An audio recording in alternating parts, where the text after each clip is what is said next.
namna ya kupona gesi, constipation, fatigue. Yaani mwili ni mdhaifu muda wote. Kipanda uso my friend, rashes na rheumatoid arthritis.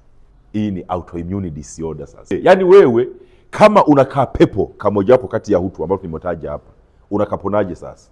Nataka nikwambie, huwezi ukapona hizi bila kujua sababu yake ni nini. There are microbiome humu kwenye mfumo wa mmeng'enyo wa chakula. Unahitaji kuwapa chakula chao, tukasema chakula chao ni fibers. Fiber unazitoa wapi my friend? Ni kwenye food. Hakuna kidonge duniani ambacho kina fiber. Kamata hiyo. Na tunapokuwa tunazungumzia fiber hapa, tunazungumzia aina zote mbili, soluble na insoluble fibers. Ukiweza kula vyakula ambavyo vina fiber ya kutosha vizuri, vinaenda kutengeneza lattice work. Lattice work ni kaukuta fulani hivi madam humu ndani.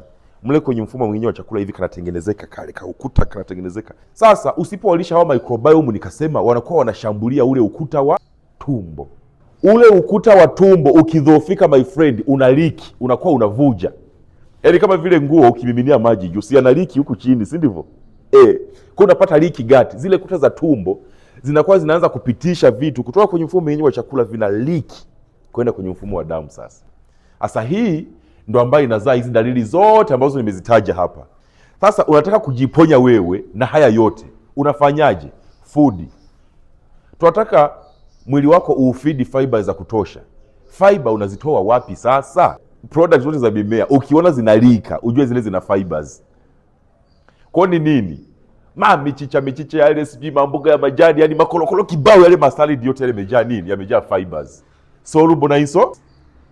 Na ndio maana mtu akija kwenye Crown Effective Diet tunamwambia wewe ule mboga za majani sana, yani ile Predator Effective Diet mtu anapokuwa anafanya iwe na content kubwa ya vegetables. Tunasema hivyo doctor, si ndivyo? Source nyingine ni matunda, fruits zina fibers. Mtu badala ya kula tunda, yeye anakunywa. Manake nini? Manake anachukua tunda anakamua hivi, si ndivyo? Anakamua yale maji ndio.